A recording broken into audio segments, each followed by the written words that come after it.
I want this meeting is being recorded. Excellent. I'm going to ask folks if you can go ahead and turn your cameras off, because it gets a little visually distracting for those of us who get other sorts of visual input. Make sure you have your cameras off and your microphones off. And then at some point, we surely will do some interactive pieces, and I'd ask you to then participate. We have, of course, the chat box, and I'll be asking you questions in there, so that would be wonderful. All righty, so I guess you heard a little bit about me. I think some of you may have been here for part one, and so I'd be actually excited to know if you were here for part one. And then also, if you can just tell me in the chat box a little bit about who you might be. Like, what is your role? Are you a professional? Are you a parent? All of that would be helpful. So I'm going to let you go ahead and type in the chat box if that's something that you use.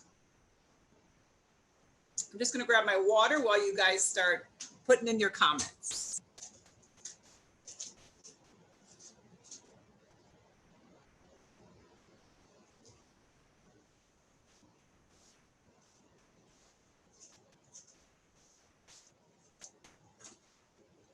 Okay, I lied. I'm getting my coffee and my water. It's going to be a double beverage time together. Great. So we have pre-K teacher, deaf and hard of hearing, a parent, speech language pathologist. I'm just going to remind folks as you come on, if you can please though turn your cameras off. I see that we still have a friend who has their camera on. I think the last name is Crow. We also have some special education consultants, itinerant teachers for the deaf. Awesome. Oh, Robbie's here from Texas. Hey, Robbie. Awesome. So I think we do have a good mix. So some people did attend the first one, but others did not. No worries. If you are coming in with some experience with, it seems like a lot of you have come in with experience working with children, and hopefully you've already had some exposure to kids who have both combined hearing and vision loss, then maybe the foundational part one may not have been as necessary, but I do believe that was recorded, so you could always go back and take a look. All right. Great, this is exciting. So as Maritas was saying, my sign name is here, Susie. It's Susanne, but I go by Susie, S-U-S-I-E. My sign name is Susie on the side. I am the project director of the New York State Deafblind Project. And so if you know Maritas, you know that she represents the Kansas Deafblind Project. And so basically we do the same type of jobs, but I'm just in New York. And also just to emphasize the fact that we are federally funded and we provide what's called technical assistance, which means we come in, provide resources and training, but with the ultimate goal to fade ourselves out and remain as a resource to all of you. I believe there's access to the PowerPoint. If you want that, we can get that to you. And I'm going to go ahead and pull that up. It's always a fun thing in the Zoom rooms. Too many things to coordinate, right?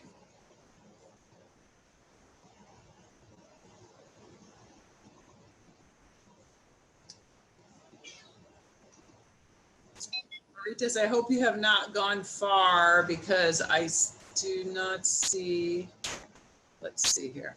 Aha, here's my sharing capacity. Okay.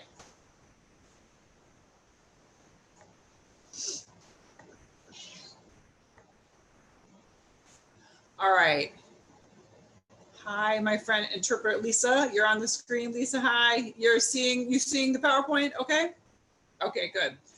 And before we get started, and this is for interpreters and for everybody who's watching, just a few sign reviews, because there are a lot of different choices we can make oftentimes, and sometimes it gets confusing when we're talking about very specific lingo. So first and foremost, when we talk about the term deaf blind, so it's more of a kind of a swooping from the chin. It doesn't go full hard deaf from the chin to the ear and then to the cheek. It's a little bit more of a swoop, but it's deaf. So point your finger on the chin, starting at the chin and then towards the ear. And then the symbol for blind, happens at the cheek, not in front of the eyes. So that's kind of one critical piece from the deafblind community. And then also what you'll hear, I'll say often over and over again in relation to hearing, right? So we're hearing, so we're pointing to the ear. It's not the actual act of listening or hearing. And vision, right? So this one, but the term that gets used kind of represented incorrectly often is the term of loss, L-O-S-S. So when I say hearing loss, we're going to spell it because oftentimes the default for interpreters is loss, as in terms of the movement from kind of like either the ear down or the eye down. And that's actually the incorrect production of that, because that actually indicates that it is actually a verb. It's actually an action of, say, the progression of vision loss. And oftentimes that's not what I'm referring to. We're talking about the category of loss, right? So that's just kind of an emphasis for this language, and we're talking about kids. So I'll say things like children who have combined, so you can just even say both hearing and vision loss, right? So there's a couple of those, and maybe there'll be some specific language in particular to syndromes or what have you. And I'll try to be really mindful and make sure I am aware of those specifics. So thanks for playing along with me. It's good to have a good understanding and foundational kind of concept with each other. So just to kind of bring a little kind of lens to this perspective that I happen to work with children and adults, young adults who are deafblind, but I actually started my career working with adults. I actually started working at Helen Keller National Center. So we can say HKNC. That was a million moons ago. And the good fortune, though, of working and socializing with dozens of individuals who are deafblind every day really informs your perspective and informs your practice and how you interact and how techniques that work and techniques that do not work. And then I kind of then shifted, and now I'm working more with the younger side. And so it's a really wonderful ability to see the entire spectrum of ages and of individuals in the community who may identify as deafblind. So just to give you an idea, that's kind of the perspective that I come from and the lens in which I speak from. And also that I happen to be an interpreter. It's kind of a rare role for someone in my position on the deafblind projects to also be a sign language interpreter, but it was kind of one of those dual things that happens. And I have the good fortune of saying that I really learned how to be an interpreter by working with deafblind people. So my entree into interpreting looks very different than a lot of my other colleagues. Okay. I'm gonna try to keep an eye on the chat box as well. I know it's a lot for us to manage in these Zoom rooms. I'm sure you're all getting to be experts at them right now. So the conversation for today, we don't have that much time together. We really only have, a little less than an hour and a half now. But the idea is to talk about, well, what are some of if we're thinking about learners who are more sign language users or visual communicators, not so much relying on auditory information, but if they are more visual learners, what are some of the things that we need to know that will help inform the way in which we communicate, or the different types of modifications that we could make to make access better, easier, and what have you. The third time we're together, since this is a 3-part series, the third part together will be more on actual touch techniques and some of the different methods and philosophies that are really being embraced these days, in particular, that are influenced and led by the deafblind community, that are very wonderfully beginning to really trickle their way down and inform our practice for younger learners who are deafblind. So that's kind of more of the meat for the third session. I feel like that might be some of the questions that come up today, and that's fine. But I just so you know that we will be focusing specifically more on that on the third session. I'm having a hard time seeing the chat box, so I'm just going to try to move this around for a second. Okay, so we also want to clarify before we move ahead in terms of interpreting. So the 2 interpreters, I'm hoping maybe they labeled themselves, it looks like it. ASL interpreter Lisa is on the screen now, and then she'll be switching out with Amanda. So if you're going to be pinning the interpreters, and we'll try to be really good at before they switch, that will alert folks to that. All right. Okay. So let's dive ahead. So on this slide, it says deaf blindness is a disability of access, which means limited access to visual and auditory information about people and things in the environment. So if we kind of think through that concept, that it's truly about access, and if we can change the ways in which people access their environment, and we are a part of that environment, there are definitely strategies that we can engage in that will make a significant difference, right? So we always want to emphasize that just because someone has a difference in hearing or a difference in vision, and in this case, both, that does not mean that they do not have the cognitive ability to process information. We talk a lot about process time, though, that individuals, even with, shall we say, typical intelligence, may need a longer period of processing time, because as you may imagine, if your vision is compromised in some way and your hearing is compromised, you may need a bit of a longer period of time to access that information based on that individual's needs.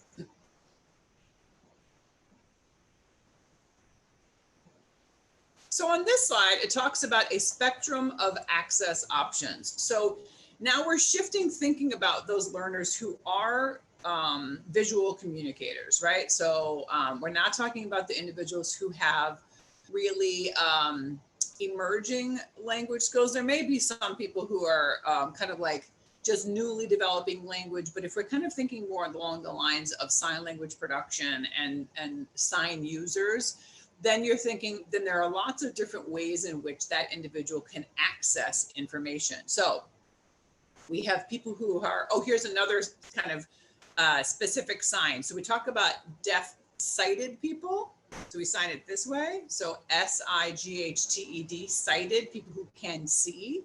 We sign it this way, which is the middle finger bent forward off of the cheekbones coming out, like kind of like as almost like a flick off the cheeks. So everything from deaf-sighted people all the way to individuals who have no access to vision. And all of these individuals may be fluent sign language communicators. So we have to consider then, as the person providing access to language, whether it's just in one-to-one communication, one-to-one instruction, group interaction, interpreting, regardless of your role, there are different modifications that we can consider that would enhance those abilities for access. Right, so you go from people who are sighted, who are visual communicators, people who are still visual but require different accommodations, right? And that could be environmental accommodations, meaning lighting, background, clothing, things like that, sign modifications. Then the first point that someone may come in contact, physical contact with the sign communicator would be through something called tracking. And that's where the individual who is deafblind would place their hand or hands on the forearm or somewhere in the forearm of the individual who is signing. So that allows them to kind of track where the signer is and where those signs are being produced. That may be because they need the hands and the arms to be producing signs in a very particular location. It could be because they need the signer to stay within a good field of vision. It could be because they need, this is the most optimal lighting and they need them to stay put in that location. It could be for a variety of reasons. But that person isn't necessarily what we would call a tactile sign language user. While they may still be tracking the arm of the signer, but they're actually watching the signed message. Then moving on to individuals who are tactile sign language users, meaning hand underhand communication. So that means, particularly, we're not talking next about the next category of pro-tactile. Let's hold that thought for a minute. But tactile sign language, traditionally speaking, is if I'm signing, then I'm coming in under the hand or hands of the individual who's receiving the tactile message, right? One thing we always want to emphasize is that in working with, regardless of the communication and the language use of the individual, regardless of that we're always thinking in a hand underhand means of communication. So what that means in comparison is many fields of study actually have taught hand over hand instruction to, let's say, help a child reach for something or help a child find a material. But in fact, what we have seen and studies have shown that a hand underhand approach, working with individuals who are deafblind, is much more empowering, which leads to many more self-determined behaviors for individuals. I think you could probably understand this fairly easily if you think about, let's say, here's my glass of water. I have a glass of water here, and I may not know where that glass of water is in my environment. And someone is going to show me. Well, they can show me how to find my glass of water in a variety of ways. They can, if I'm listening, obviously I can rely on spoken language for that. And it can be told it's off at around 8 o'clock off to your left, right? If we think of like a clock design, that it's off to my left. And if I have that imagery, I can find that easily on my own. But if someone is going to tactily show me where my glass is, that can be done in a variety of ways, right? So someone could, in a hand over hand fashion, could take my hand and place it on the cup. Now, keep in mind, what if I had no visual prompt or warning that that was going to happen? That could actually be quite startling and disturbing because someone comes out of nowhere without a warning, takes my hand to place it onto something. As opposed to someone comes in and comes gently under my hand and guides me to where the glass of water is. That's a very different mind of thought in terms of how do we support in a tactile means through communication that is respectful and mindful of my hand use, and also in relation to the hand use of the individual. All right. All right, 1 second, let me move something here.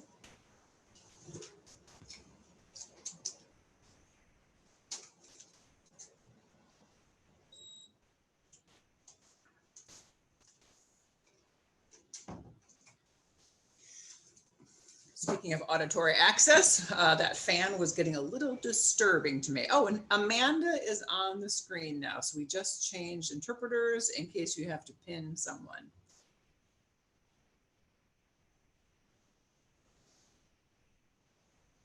All right. So now, and keep in mind, each one of these we can break down and have an all day, if not multiple trainings on, because there is so much layered knowledge and skill sets that are required in sort of each one of these. But I want to make sure that we're kind of touching on each one to begin to expand perhaps your understanding and give some examples of these things. So the next category over, you'll see says pro-tactile. And we sign just PT, that's just a sign for that. Or haptics, and haptics is signed, you may see it as this, or haptics. And this one is becoming the more common. When I say this, let me review what that means. The initial sign can be an open hand 5 shape up against the chest where the fingers wiggle off to the side. Or the more current one is kind of shifting to where kind of also 2 hands open where the palms are facing you, and it's almost like a crisscross of the hands over each other. And so that's the cool part about language, right? That not only do concepts evolve, but new signs emerge. There wasn't a sign for these things before. And you think about how language evolves, even with the idea of FaceTime or video phone. We didn't have, signs that represented, one camera looking at one person, one camera looking at another, but things evolve. And so you'll see that's also happening in the field, talking about children and adults who are deafblind, which is pretty cool. And the good news is these signs, and as they should be, are generated really from within the community. So when in doubt, always go to community. And also it says here other, and of course that means, because we always have to remember that individuals who are deafblind really are by nature multimodal communicators, meaning someone may receive information in one way, but express information in a different way. They may receive information one way in a good lighted environment, but then receive information in a different way if the illumination is not very good. There's just all these compounding factors that impact folks who are deafblind that may be unique, but always to consider that depending on the demands of the environment. And in that environment, remember, we are part of that environment. So depending on the demands of an environment may mean the actual communication partner. So I think it's easy to kind of make the comparison thinking about, think about the young deaf students you may know. So sort of just deaf-sighted, right? Deaf-sighted kids, but who come from hearing families, which is the highest percentage of the experience of deaf children. So when they go home, they probably have one mode of communication that they use with their family. But then when they go to school, they may have a very different mode of communication. And then when they go out into the community and are with, let's say they're within part of the deaf community, then their language may look even a little different. So it's the same sort of parallel with individuals who are deafblind, depending on the players, depending on the environment, depending on their exposure to other means of communication access is actually also extremely critical. So for example, and again, we'll talk more about this in depth in the 3rd session, but about like pro-tactile, if a deafblind individual hasn't been exposed to different sort of touch techniques, they wouldn't naturally just automatically know those and know how to use them. So, right, it's also part of exposure and training.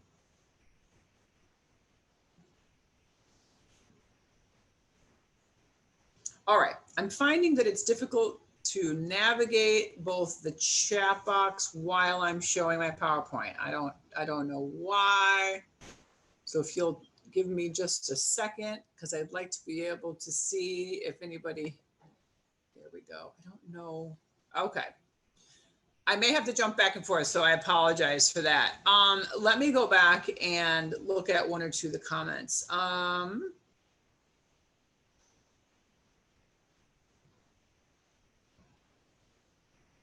Good question. Hi, Valerie.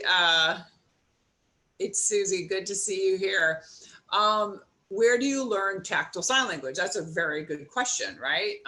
If you can't follow the interpreters, and when I mention learning tactile sign language, who is deaf, they tell me you need pro-tactile, and that is confusing. That is a really good question. So Obviously, it depends on at what stage and exposure an individual has to modifications, right? So let's say an individual grew up relying on their vision, and then they did have a progressive loss. Like, let's say their vision changed over time. So they may not be exposed to tactile access until a later period, which can be challenging because then the person, essentially, you have to be retraining your understanding of receptive language through a different means, right? If you're used to relying on your vision, then that has to be a retraining of the brain to understand tactile input. So, so I think it's a kind of a multi-layered question, right? Where if we're talking about young learners, people often say, well, when do you start tactile sign language? It's like, well, as early as possible. In particular, even if you have someone who is, again, who has progressive vision loss, well, you're not going to automatically start tactile sign language for someone who can see.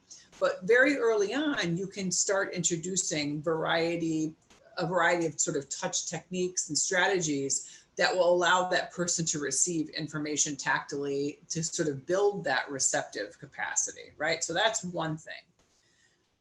Another way, though, is, let's say you're learning later in life and you need to learn tactile sign.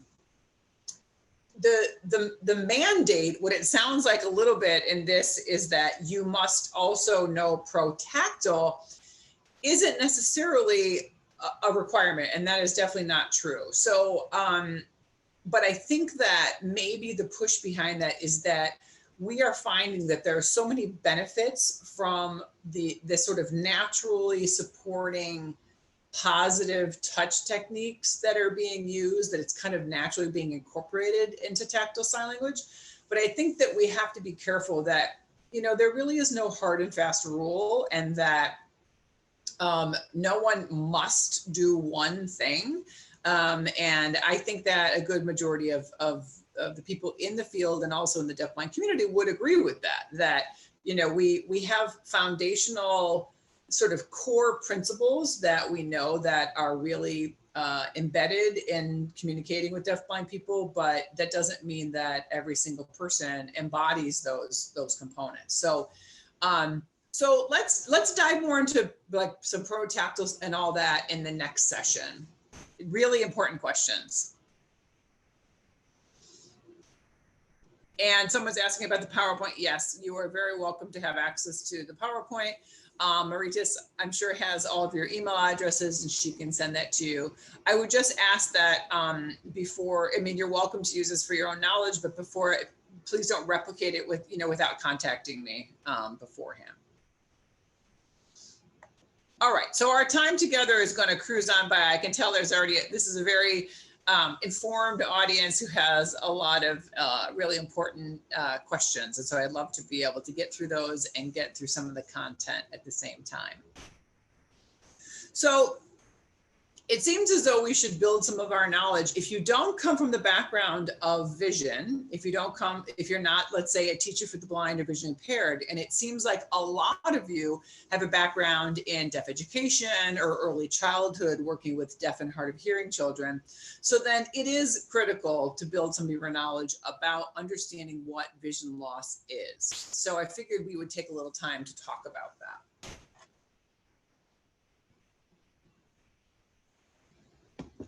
So you'll see on the screen here, there's a whole litany of terms that we use to describe vision loss that can be very confusing and doesn't leave you with additional information that will be beneficial. So let me walk through a couple of those. You may hear different terms like, oh, the student has near vision or close vision, right? But one of the big ones that really stands out is the term low vision. We use, and I say we, I want to actually blame the field of optometry and those folks. The field of vision uses the term low vision as a very broad sort of catch-all phrase. And so when you say a person has low vision, it actually incorporates an extremely broad range of the ability to see and what can you see. So if you're working with a student and you see a report or someone says to you, the student has, quote, low vision, it actually will prompt you then, or should prompt you to ask more questions, because unfortunately, this term is used to apply to individuals who need to see things very, very closely, and also to describe people who need to see things at a distance. So if you are the interpreter or the teacher or the parent, you would need to know exactly, well, when you say low vision, what does that mean? Okay, and we're going to talk a little bit more about that in a minute. You may hear that a student has fluctuating vision. Well, that's a little complicated. So when you say fluctuating, do you mean constantly changing, meaning it's physiologic, it's somewhere either in the processing center of the brain where it's constantly fluctuating as it interprets the message coming in? Or do you mean that the vision fluctuates, or the access to vision fluctuates depending on the environmental demands, right? So if you're in poor lighting, then the student's vision, quote, changes because the eye doesn't have the capacity to accommodate for that change in lighting, and then we might have to make some modifications. Or is it it fluctuates because the student has diabetes and they have irregularity in their insulin, right? Which it can actually have a significant impact on the vision. So again, I only mention these terms because they can actually be quite confusing. And so we need to it should prompt us to ask more questions and for examples where possible. You may hear the terms tunnel vision, or restricted fields of vision, right? And restricted is also a tricky one, because restricted obviously just kind of means limited. And so when we say restricted, it's like, okay, well, to what degree and what exactly is restricted? Is it, because the term that's here, peripheral, right? Well, peripheral actually relates to all this sort of vision out here. I'm going to talk more about that in a minute. But if you said restricted fields, it's like, oh, well, someone could actually have a full restriction, meaning they have no access to, perhaps from the center of their vision all the way around to the right side of their vision. So, or it can mean something very different. And then you'll see here, there are the term functional. Functional is used also in kind of a tricky way, because you may hear someone say, oh, that student has functional vision. It's like, okay, but functioning in what capacity, right? Do they have functioning vision that allows them to pick up their phone and read their text messages? Or is it functional in the way that they can tell that a person approaches them because they can make out the shape of someone? That's very different information. Does a person have functional vision that allows them to travel independently? Maybe their vision is functional during the day in good lighting, but not so much at night. So the word functional also prompts us then to ask some more questions. Because someone could be legally blind, and that comes in a couple of definitions, and we'll talk about that. But even though they're legally blind, may have very functional vision, and that can get very confusing as the communication partner to figure out what exactly does that mean and what best can I do to accommodate for that. Then conversely, you also may hear the term, this student is functionally blind. So that means, okay, they may have some means of visual access, but they're actually not using their vision in a way that is supportive to accessing communication or supporting to real access to their environment, and maybe functioning more like a blind individual. And then you may see here CVI, which stands for cortical visual impairment. And you may or may not be familiar with that term, but this is something that's really gaining interest and speed over the past, I'd say, about a decade or so. And CVI relates to the actual functioning of where we process vision in the brain. And so if you go to the eye doctor, then the eye, in terms of the actual assessment, the eye usually appears perfectly healthy. There's nothing actually physically developmentally incorrect in the eye itself, but it's actually how the message comes into the brain and gets interpreted. And so that's a tricky thing then, because more difficult to assess. And also very often it's usually individuals who have more complex issues going on that are experiencing this type of vision loss because it's neurologic in nature, that there's been sort of refer to it as sort of like a neurological impact. So something is going on in there. And so very oftentimes you'll see it's students who have multiple disabilities who are identified as having cortical visual impairment. I'm checking. And Valerie is saying tunnel vision is not a good term to use. Absolutely, because people think we're looking down a black tunnel. They don't understand that my peripheral ends the same way as everyone else's, just much more narrow. Perfect. Thanks, Valerie. We're going to get to that in a minute, and that's a perfect way to explain that.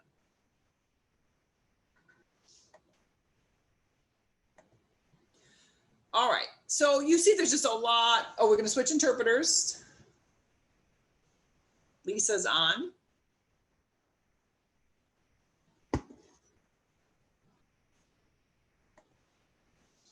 So there are different ways in which that we actually measure vision. And I think that is helpful to have some of this lingo, especially if, again, if you're coming from a background in the field of deafness, you may not be exposed to understanding vision. And so it's really helpful to gain some knowledge about that. So there are a couple ways that we measure vision. One is an acuity loss, and we sign it this way, right? Because it's truly the vision that you're measuring at a distance and what you can see clearly. The other measurement, and there's actually two of those, is essentially field loss. So we mentioned peripheral loss, so that's one of your fields. But we also have central vision that we use that's very critical for accessing details, making eye contact, reading, everything that's directly in front of us. And then we just mentioned about cortical visual impairment, and that in and of itself would be a multi-day workshop, because there are ways in which we can assess CVI. There are some really amazing tools out there now that allows us to assess certain levels and functioning of vision. So there are two main ways to measure and define legal blindness. And while this is very helpful to us, luckily in the field of education and schools and kids in schools getting services don't necessarily need a legal blindness definition. It's usually a broader definition, but it is important when you go out into outside of the school system, and if you're going to be accessing state services, that state agencies oftentimes will have more hard and fast numbers of who is eligible and who is not eligible services, and we need to have that documented. So there are two ways in which we can measure that, and that is on both our visual acuity and our fields. And I want to kind of talk a little bit about both of those. So as we know, right, when you go to the eye doctor, you sit in the chair and you read the chart, right? And so the whole idea is that you look up there and it's the big E at the top, and as the letters get smaller, it's as if you're reading something as it's getting further and further away, right? And so what they're doing is trying to assess how clear is your central visual acuity and how much can you make out those details. So, and what's important to remember is we know that typical vision is 20/20, right? And so it's the numbers are important because it's 20 measured against the bottom number. And as that bottom number increases, then the worse the vision is, the less you can see at a distance, right? So, and to make it kind of a little clearer, to think about a measurement of distance. So if I have 20/20 vision, I can see, let's say there's a sign 200 feet away from me that I can make out quite clearly. I can maybe make out the bold letters and I can make out some of the details. But my friend who's next to me who has 20/200 vision needs that same sign brought up to about 20 feet away to see it about as well as I can. Does that make sense? So it's literally a measurement of distance. So that means that that person who has 20/200 vision still has, and this is where this term comes in, still has really good functional vision, but it just means it needs to be closer. So that means access to that person's world is compromised in a way, but just everything needs to be brought in closer to be able to see more clearly. And now we always talk about these numbers as this is with best correction. So that means a person who is legally blind is 20/200 with correction, meaning with glasses, or if they've already had some sort of surgery, that is to their best correction. All right. So, and then of course, as that bottom number increases, then the lesser access to the visual environment the individual has, right? And items and things need to be brought closer, and then modifications need to be really considered. Now here is kind of a funky cube, shall we say. I have this picture up here that is, it's called the Corns Model of Visual Functioning. And I think it's a good tool for us because this individual captured the idea of what all the components we need and that we use to really kind of process and comprehend visual information. And I think it's important to think about because there are some of those things that we can control. If we think about like, what are the demands and controls in our environment? There are certain pieces that we as a communication partner, whether we're a teacher, a parent, or an interpreter, that we can actually impact and we should become aware of. And then there are others that we absolutely can't, because that means they're more physiologic in nature. It's like, well, what are the actual physical components in the individual? And as a parent, and I know we have some parents on this session, I would really want to be made aware as much as possible of all these components. Do I have a clear understanding of the visual acuity, meaning, how far my child can see? How are their visual fields functioning? Do we have a measurement of that? Also, this word here, motility. How is the movement of the eyes? Does the individual have good muscle movement? So there are some very specifics. I just got a recent question just yesterday from one of the schools for the deaf here in New York. They reached out and said, oh, we've just learned that one of our students who is deaf has complete color blindness. And so I think that's important information, right? So that doesn't mean that the child isn't functioning as a sighted kid. They are, but then obviously there are specific contrast issues and other considerations to make. And so I would also want to be clear about that. And there are different types of color blindness. And so to be able to identify which one is which is good too. So what I would like us, if you focus though on that sort of right-hand part of the cube, it talks about the environmental cues, or those of us, the pieces of the environment. That's really the one side of this cube that we can have impact on, right? We can provide different colors of background, whether it's, I am the background. So I could have worn a shirt today that has polka dots on it and stripes and flowers, and that would add great visual complexity to the environment. So that means it would be harder for that student who has perhaps blurred vision to be able to make me out more clearly. Also, right, obviously our background is really important too. And this is a challenging one because, we're in our homes, we've got art on the walls, we're in schools that are very vibrant and bright, but having a complex visual background can really make access to the environment very difficult.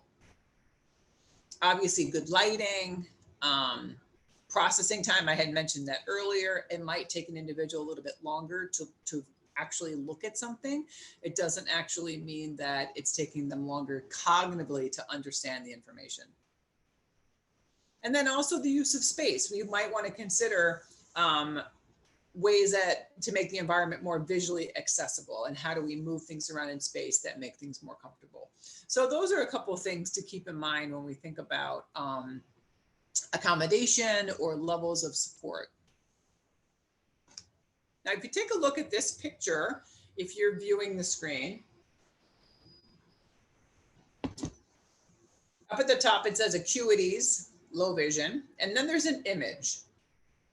And so if you are using your vision, and if you have, shall we say, what we call typical vision, you might look at this and say, huh, that looks a little blurred. Things are kind of washed out a little bit. And I even find myself doing different things with my body, right? Leaning in, I want to squint to see if I can make my visual access better, right? And now if you're still viewing the screen, now look at the difference.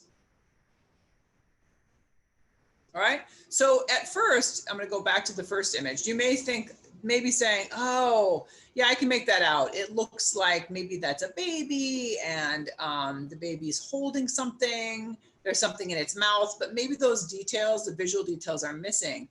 And then you see the difference here in clarity. So I think that's one thing for us to keep in mind about when people, this relates obviously also to people who are hard of hearing, that even though a person is wearing hearing aids, you know, doesn't mean that they're actually hearing you clearly, right? They're just, the sound is just amplified. It doesn't have a magic button to make it all clear. And that's also similar to people who have low vision, right? So someone may have, if you go back to this blurred picture, that person still has very functional vision, but you're just missing out on some of those fine details. And so that could be something that could really be informative to you as the communication partner. All right, so let's pause there for a second.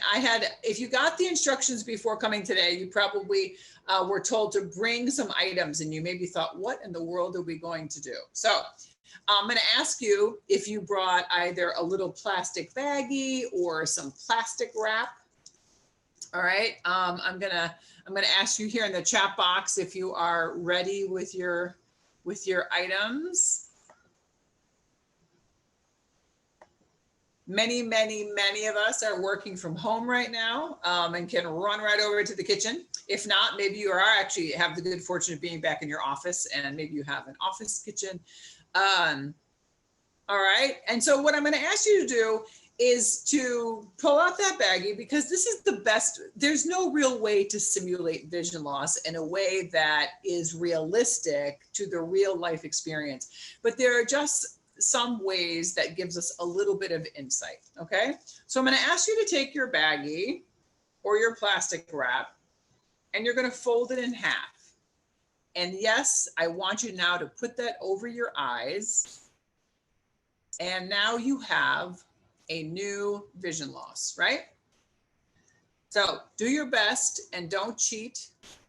We're going to do the on your honor system, right? And so I've put up some instructions here, and I want you to read those. All right, so you've placed your bag over your eyes.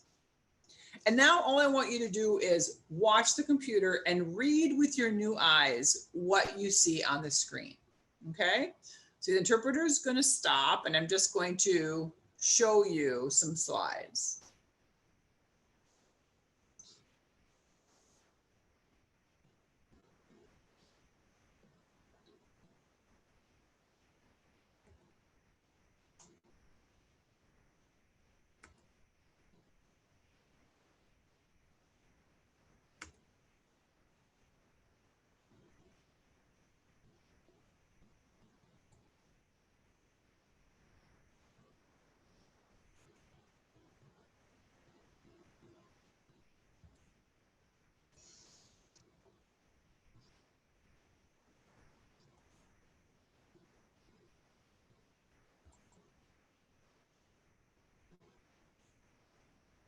Okay, come on back.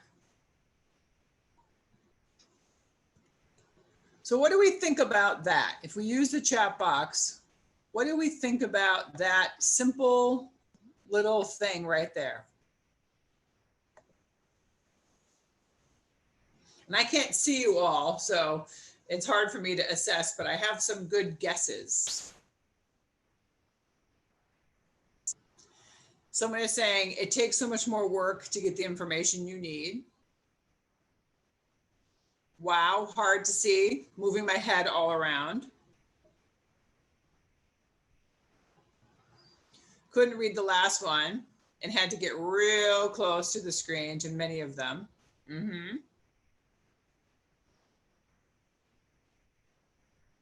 And I had the benefit of seeing Lisa. Lisa, the interpreter, played along too. She put her eyes up, and I saw every time her head moved, and trying to see the screen, right? And didn't anticipate moving locations, right? So the world we live in is a big sighted and hearing world, right? And things move quickly. And someone else just said, and it's exhausting to my eyes and my brain. So it is stressful. It provides stress and really exhaustion, right? And so in doing so, because think about it too, I didn't really give you any warning. You didn't know what the expectations were of the task. So if you're a teacher,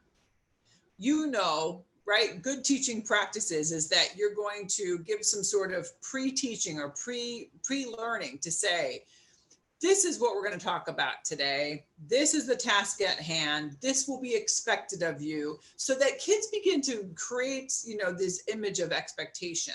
So I didn't do those things to you. So it made it more challenging, right? So it's like, okay, I'm looking at something. What am I looking for? I don't know what I'm looking for. And then things start to move around.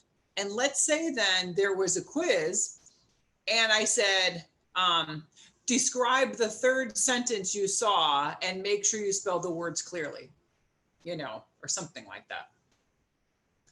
That's stressful and that's frustrating. And because if you spent the good majority of time just trying to follow along, right, and look for information, that you actually probably spent your good energy just on finding the information and then may not have the ability to retain it, right?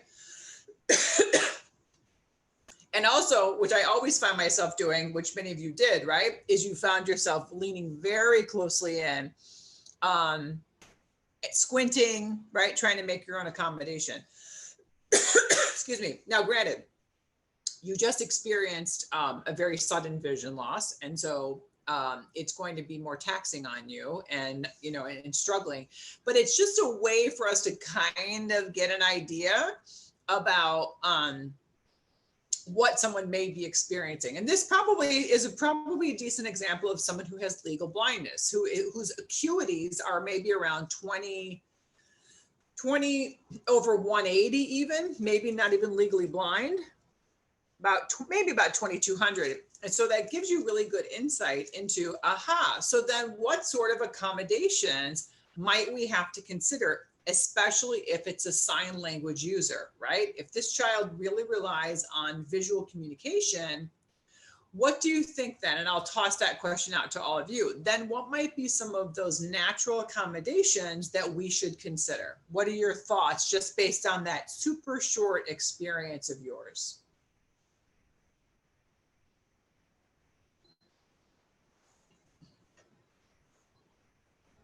Because if we're thinking about visual fatigue, right?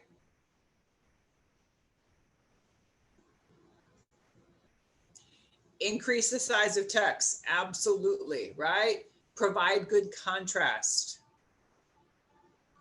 Process time to process the information that you're seeing.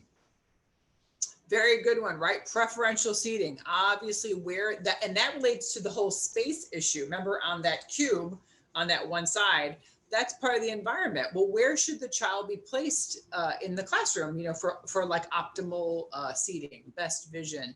Meaning, do they need to have access probably to the teacher? They need to have access to the communication partner. Do they have their own interpreter? Are they communicating with the other students? There's so many variables that go into each of these individual situations, right? Good. And so there are so many ways that we can make accommodations. And this is really where the role of the TVI, right, the teacher for the visually impaired, and now they're called different names in different states. But this is where the vision teacher comes into play and is so helpful. So as the interpreter, as the teacher, as the parent, to have conversation about, well, what are some of those really good modifications? And then making sure that everyone is doing them across environments. So this is one thing we get caught up on. You know, the kid is set up really clearly and really well in one classroom, but they don't stay in that classroom all day, right? And so how do we think about accommodation when we're moving environments and, you know, and changing locations? And that usually happens as kids age, right? My daughter just started middle school. Well, middle school means you move around a lot. Well, it's like, well, what if she had, you know, limited vision in her experience? And we'd have to think about that really more specifically. All right, so thanks for playing along. Don't worry, there's more. If we had more time, we'd be doing lots and lots of more hands-on things, okay? So now let's get to the completely opposite measurement of vision. So now we're talking about the peripheral fields of vision, right? So this is the vision that if you're looking straight ahead, right? It's the vision above your head, below your nose, and the vision all along the sides. And we are using that vision constantly, but we're just not aware of it, right? If your fields of vision are functioning, then that information is coming into you and being processed really without thought. And so I live in New York City. I live in a very busy metropolis. And imagine, this is how people can walk down the street, you know, on their phones with their heads down and not bumping into each other. Because if your fields of vision are working, right, that information acts as my warning system and allows me to kind of ambulate throughout my environment safely. But also there are times that it does fail us. You know, let's say I'm walking along and I'm tall, I'm seated, you can't see that, but on a good day without shoes, I'm 5'11". So with shoes, I'm definitely at 6 feet. And let's say I'm walking along with my daughter who is 5 feet tall. You know, we're having a conversation, chat. And all of a sudden a branch comes along, right? And it's just out of my, you know, kind of extreme peripheral field of vision. But if all that vision is working, it's at the last second that all of a sudden you duck, right? And you just missed that branch because that warning system at the last minute came to. Because the peripheral fields of vision are not designed to give us details. That's our central vision, right? So the center of your vision allows you to see those details. Who does sewing, right? That itty bitty teeny tiny little needle hole where you have to get the thread in, right? You need those real clarity of your central vision, you know, to find that itty bitty hole. And as we age, that hole becomes more difficult to find, right? Because vision starts to get, you know, more blurred, smaller things are harder to see. All of a sudden I find myself at the restaurant pulling out my phone to have a little light to illuminate the menu, right?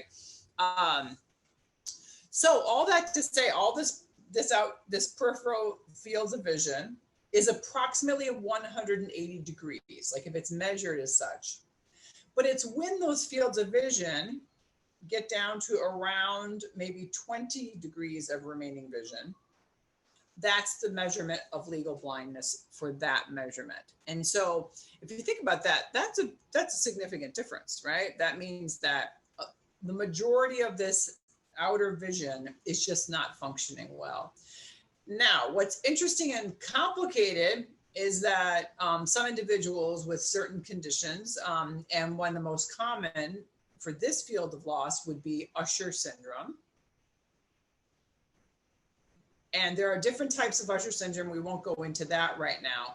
But the common experience of individuals, regardless of the type of Usher, is the field loss. And that what often happens is these blind spots, or they're called scotomas, S-C-O-T-O-M-A-S. These scotomas start to develop in what's called the mid-periphery of vision. Because what happens is, if you look into the back of the eye, right? The retina is all along the back of the eye, right? Yeah, so this might be a way to show it. And this is some of this lingo that's specific. But the retina is all along the back of the eye where the rods and the cones are. And what happens in the eye condition with Usher is that the rods and the cones start to actually dissipate. They start to die off in this sort of mid-periphery. So actually individuals with Usher, their vision actually doesn't go like this. People often describe it as going all the way from the outward vision inward. It's kind of a layman's way of describing it, and it's not entirely incorrect, but what usually happens is these mid fields of vision are affected first, and then these blind spots essentially begin to grow. So someone could actually have very good vision still in their extreme periphery, which might feel very confusing because depending on where you come up to that individual, if you come up and you stay just off of their shoulder, they may see you and turn to you, and that could be quite confusing because you think they don't have functioning peripheral fields, but it may be certain segments of their field of vision that actually has been impacted, and then over time, those fields, the blind spots or those absences of vision actually begin to grow, and so that's what Valerie was sharing in her experience, that people say, oh, I have tunnel vision. And then that means that you're just like looking down a black tunnel. But in fact, that means a person's brain is understanding what they're seeing and kind of gets this image that that's what everybody else is seeing, right? And so it just happens to be a narrower field. And we're going to kind of play with that for just a little bit. So the eye condition, we're going to switch interpreters.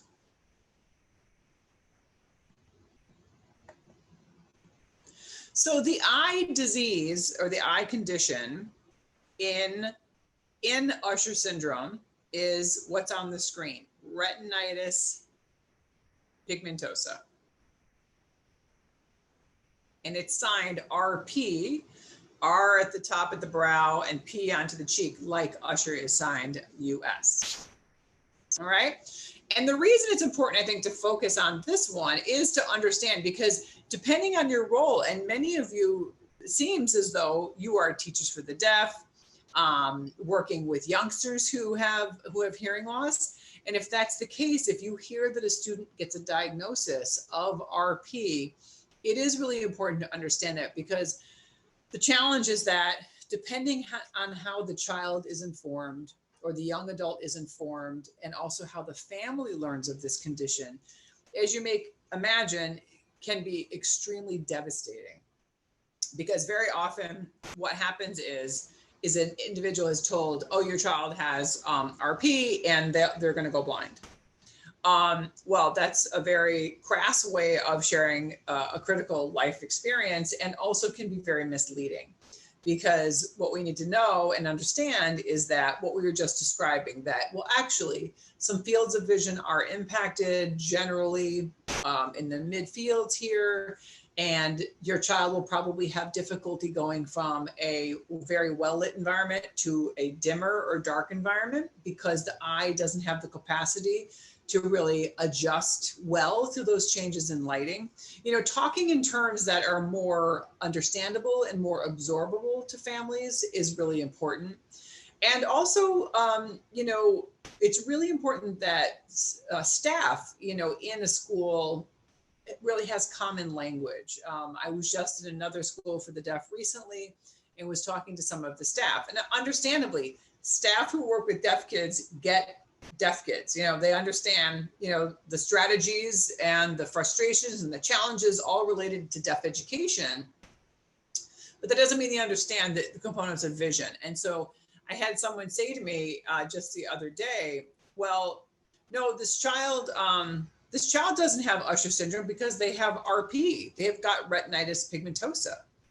And it's like, well, that's correct. The child is deaf plus RP, which it has to have both of those components, and that is what Usher syndrome is. And so it's important to have an understanding, and perhaps understanding the degeneration, what that process might look like, and so we can stay.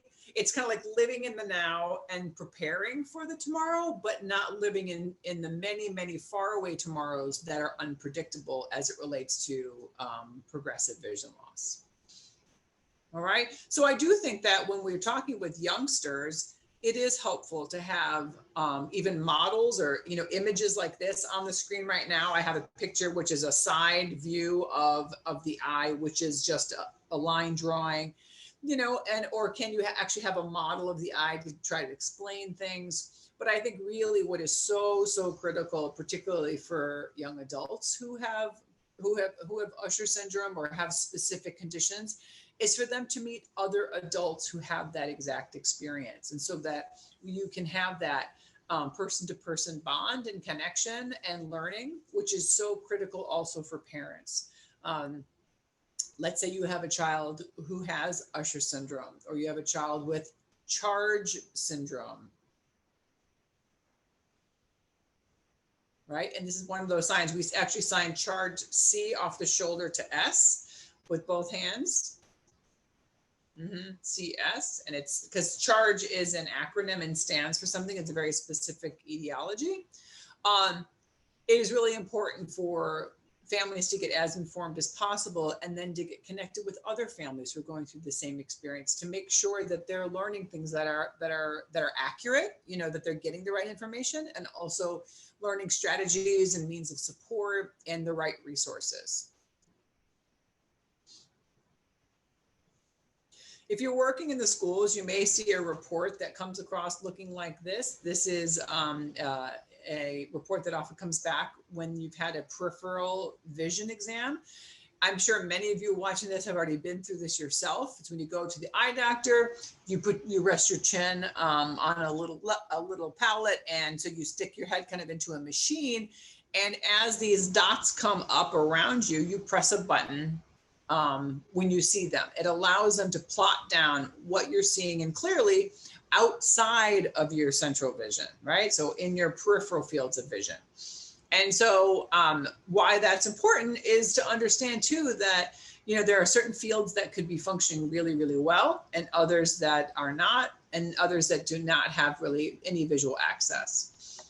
And you'll see here too, I think that we also have to be mindful that, again, oftentimes families get informed in a way that is incorrect or misleading, that, your child will be blind by the age of, and some random number is told, when that is actually false information, that there is really no predictability in terms of the actual progression of vision loss. And you'll see that this is an actual imagery of an individual, a female at the age of 66, who still has very good functional central vision, but just may have very limited fields of vision. And that's important information. I would want to know that information, right? In terms of life planning. Someone has a question: is teaching tactile sign language appropriate for students with Usher for their future, or to start in the visual mode and introduce tactile elements over time? Such a great question, particularly for those young adults, right? If we're thinking about particularly high school students, is when you'll start to see some of those issues regarding night blindness, and also some peripheral misses. You may start to see students are kind of tripping over things in the environment. They're not seeing when friends are trying to get their attention.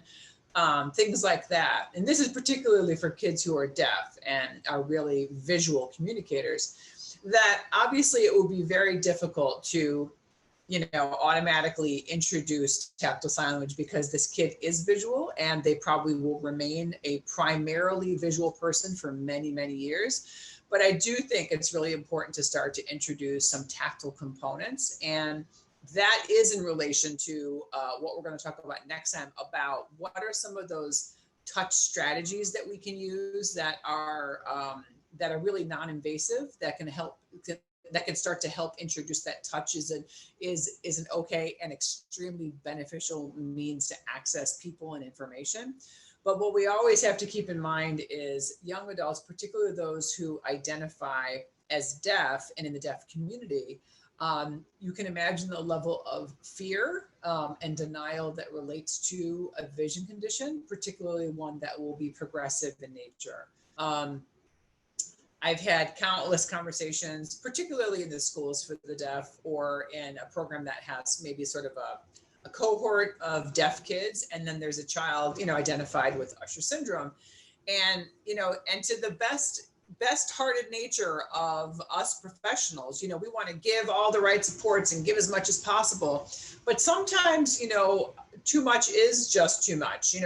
Sometimes we just need, again, focus on the now and starting to think about planning for the future. A young person who is 15 years old is probably not going to want to go anywhere near a cane for mobility. The kid's like, I can see fine. Why would I use that thing? That's for blind people, right? And this may be a tool that will be absolutely necessary for safety travel as that person gets older. But we want to really focus that conversation more around safety travel then. What are some of those safety travel techniques? Now, traveling here in New York City looks very different than it is traveling somewhere in Kansas, right? Or if you're living in a very rural environment as opposed to an urban environment. Many people, and even those folks, who have Usher syndrome have said traveling in a place like New York City is much easier than it is in other environments, because cities, not just New York City, but cities are often designed in a very specific way, right? New York City is designed on a grid. If you've ever been here, the number of streets run north and south, the avenues run east and west. You can predict essentially how long each of those blocks are. The map is very easy to conceive once you have a real clear picture of that. Once you learn those travel techniques in terms of getting on the subway, how do you even manage to get your card and go through? And so that's where we really want to be concerned about. How is it safe to travel? What are some of those techniques that I need to employ? And that's where the role of an orientation mobility instructor comes in, to be able to bring really great perspective on that. And so that is tricky because I would say around the high school years, and particularly with some young adults with Usher syndrome, because they're in this very sort of pivotal, they're in a very pivotal frame anyway. If you have a teenager, you know what I mean, right? Being a teenager is already really difficult. And so, and then if my identity is as a deaf person, and what's cherished and valued from deaf people is vision, right? And visual language. And so if that is going to change, or you're a professional telling me, oh yeah, it's not safe for you, you can't travel alone anymore. Students have been told, who are athletes, oh, you can't play on the basketball team anymore.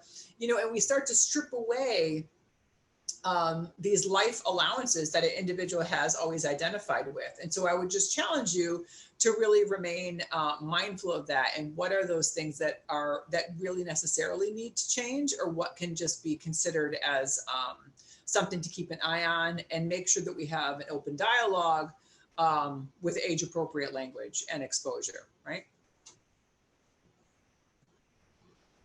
And I don't want to lose the thought also around young adults, because I think that, again, they are in such a tenuous position, and not just with those folks who have progressive conditions, but really kind of across the board, is always concerns about, empowerment. And are we providing opportunities that allow young adults to develop self-determined behaviors and understanding who their identity is with others in their world?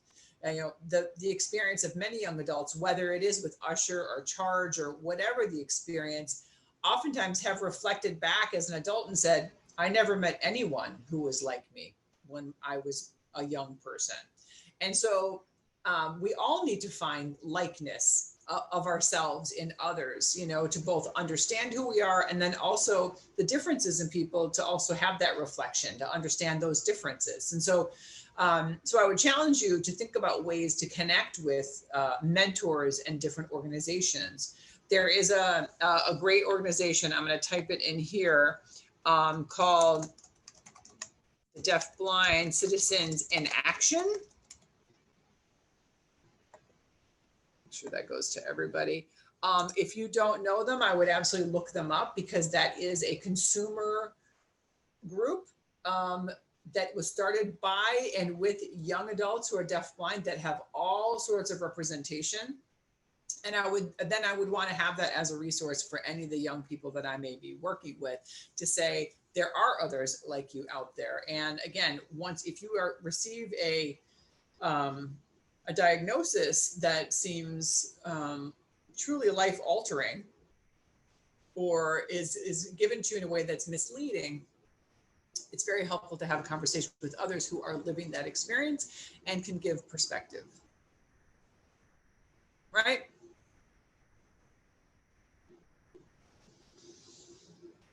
One other means we're going to kind of skip by, but talking also about central field loss, right? So we talked about distance vision, peripheral vision, but you can also have a vision condition that affects right in the center of the eye, right? So if you take one way to simulate that is to take your fist, right? And literally place it on the bridge of your nose. Now, don't cheat and move your eyeballs around your hand because that's not very fair, right? But if you keep that on the center of the bridge of your nose and now try to read the PowerPoint, right?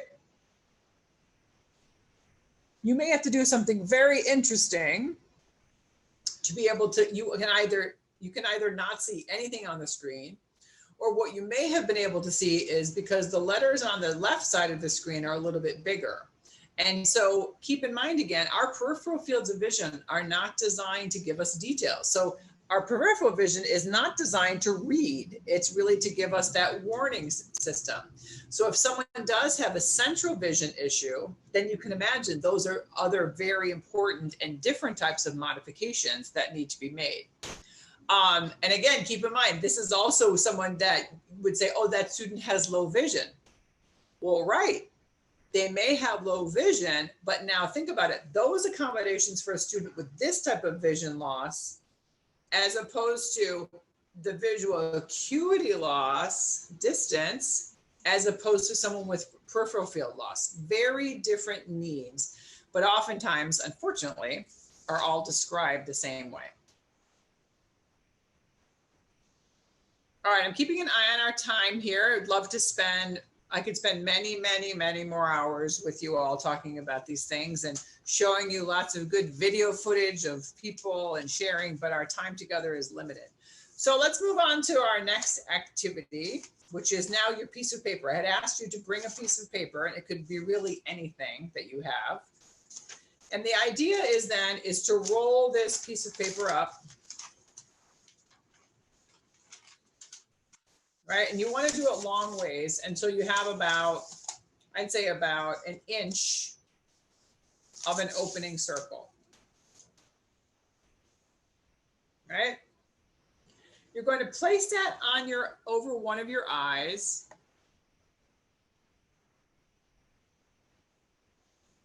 All right, and I'd like to do a quick activity with you all, and I'm going to ask you, number one, to be very careful. Hopefully you are in a familiar environment. You're either in your home due to all of these crazy quarantine restrictions, right? Or maybe you're back in your office, but it's in a familiar environment. So I'm going to ask you to, number one, be careful. And number two, I would ask that you be truthful to this activity also. So I'm going to ask you to first put on your new vision, right? So you're going to put it over one eye and make sure you close or cover the other one. And with your new eye, you're going to read the instructions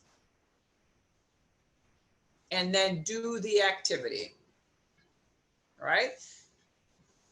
Do not rush, do not run, be careful. But I'm going to ask you to do this, and then we're going to come back and reflect on this together. All right, and I'm going to ask you if we're good to go, if you can give me what we like to call like a thumbs up, right? I like to use in the chat box, I use a small b and a small d. Small b and a small d kind of looks like two thumbs up facing each other, right? All right, thumbs up, great, double thumbs up. So, okay, so you get your new ion, and I'm going to show you the instructions.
All right, so if you can first just let me know you're back. Let's hold off on the sharing for a moment.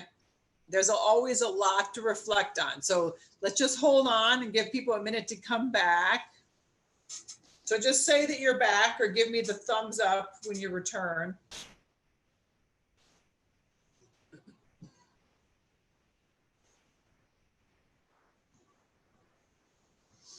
All right, we'll give it just another minute. People are returning.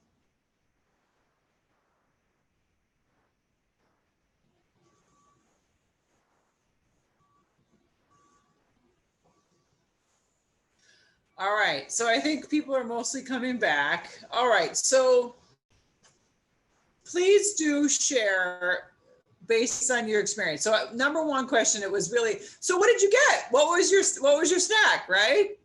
But naturally, the things that come with that is, what was the experience like for you? Someone said, I started crying. So that is a very strong response to that experience. And I would ask, what's behind that?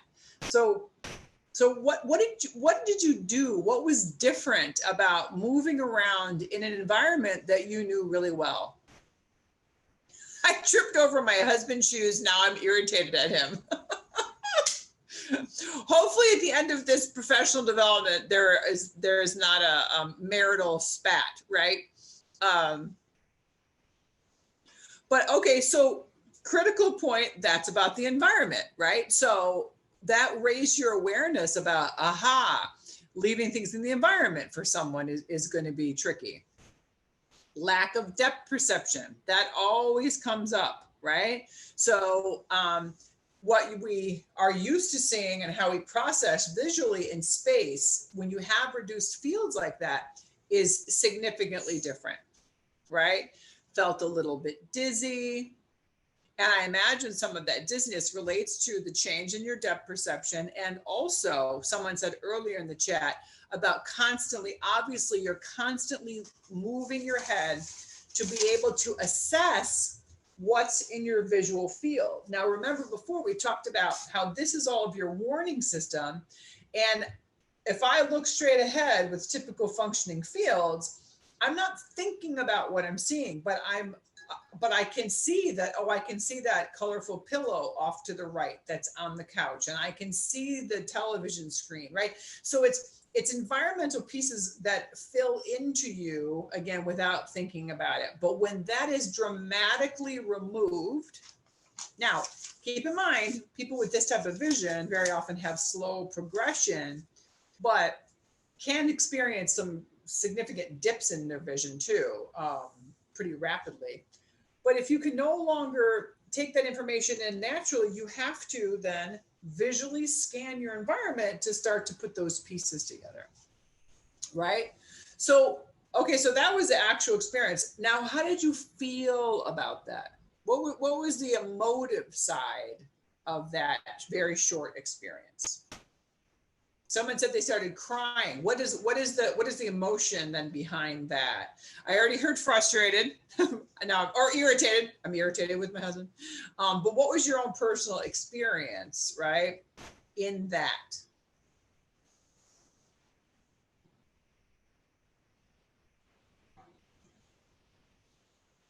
Mm-hmm.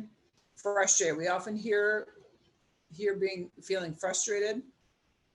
It may be frustrated of the length of time it now takes you. It takes a longer period of time. Remember that one piece about the environment, how time plays a critical factor. Not that you can't get your own snack, not that you don't know where things are in the environment, not that you don't have the ability. It's just that it takes longer time to navigate. And that can be frustrating. Fear. Someone said, it sounds silly, but I was like, what if I miss another snack option that is better than what I'm getting?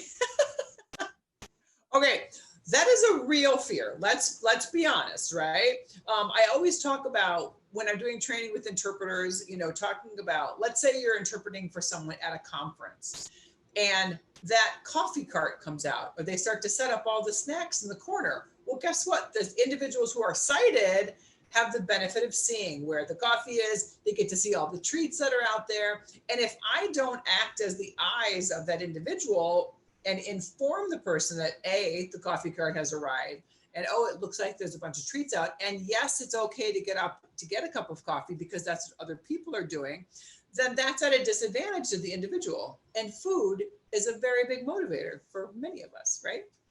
So it's all true. We want to think about how can we even the playing field? How can we even out access, even for someone who has limited fields like that? Someone else reflected it would be exhausting because there's more movement and kind of constantly checking the environment. That's correct. And also going back to the glass of water, right? So let's say you have this type of vision. This is when the oops and spills and trips happen because it could be something new in the environment, but it also could be because the environment changed on us, right? So let's say I'm the individual. I put my glass of water at 8 o'clock because that's exactly where I want it, right? If we think about the clock as a time frame, right? I've placed it there. I know exactly where it is in my mind's eye. And then someone comes along, the waiter, my communication partner, with the best of interest, and now moves my water to 7 o'clock because they think it's in a better location. And then that's when the water gets spilled because it's now the environment has changed on me without warning, without information. So that's always a critical piece, I think, for those of us who are sighted, to really be mindful of, right? Someone else said, I was also worried that I was going to run into something, which I did, or that I would cut in front of someone or something. Mm-hmm. So that's where all these sort of oops happen. And if an individual doesn't have exposure to travel techniques or different techniques that would allow them more access to their environment, such as trailing, doing a complete visual trail or scaling of the whole room, finding out where is a safety spot for me to lean against until I can really peruse the environment, to create a full picture. Because obviously a known environment is different than being, in one that's a little less familiar or one that is out of your control. And that's even classrooms, right? You go in one day and, where kids decide to sit where they weren't sitting yesterday, or things move, toys. There's a whole litany of things we can talk about. All right, so I think our time, has already come to an end. I feel like we have just kind of flown through this conversation. And again, we could definitely be talking about this for ages and ages. The last thing I would like to leave you with, and again, I'll share this PowerPoint with you, is that there are some very specific, hold on.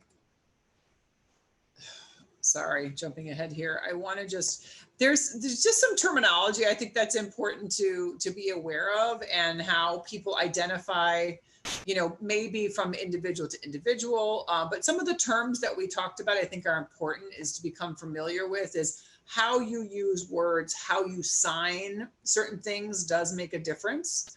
Think about it. If you are watching me or watching the interpreter, it makes a big difference if you signed the change of vision like this, right? I have seen interpreters sign that countless times with the best of intention, but if you're the recipient watching, that means like that's very fast and that leads to nothing, as opposed to a progressive loss, right? Or a progressive loss that's slowly going down, or something that's sort of altering over time. So we have a lot of choices, and we need to be mindful of those, because they're very laden with meaning, and obviously with emotional experience that you just all had. Right, so there's a lot of different terms that are really good to become aware of, and also even just deafblindness itself, the word deafblind may be represented in different ways. And we on the deafblind projects, we don't necessarily care, how a kid is identified. We just want to make sure that kids get the right services and get connected, right? But it is important to understand that big D, big B together as one word is definitely the way that the deafblind adult community is embracing, that the identity is of a deafblind person. And that is a true cultural perspective that is really embraced and is quite powerful. So, and on the last note, I see Valerie is sharing that I do that stuff all the time. After a few hours on the computer, my eyes are fried and headaches start. So Valerie and I know each other for many, many years. Valerie works also on the State Deafblind Project, but happens to be someone who does have retinitis pigmentosa and can speak very clearly from that, how exhausting that is. And I think for those of us in a different way, but now that we've been living in this pandemic and living in such a remote world for so long, that we are bound to our computers in a way that we hadn't in the past. And so the eye fatigue that is experienced with that, and I think there's a lot more coming out about students who are learning remotely, that all of these are new and different challenges, and gives us some insight into, a little bit into what someone may be experiencing. So on that note, I want to be mindful of your time. I think we've gone over by a couple minutes, and I hope that this was a beginning of a conversation, or kind of along the lines of of where you're going to expand your understanding and knowledge about learners and, different types of communicators. It is literally just barely scratching the surface of folks who are deafblind and those very broad experiences. I'm so glad. Great. Thank you. I'm glad. I hope it's helpful. And I look forward to seeing you for part 3, which is, I believe we're back in 2 weeks. And we'll be talking more about then some of those touch techniques and some access points.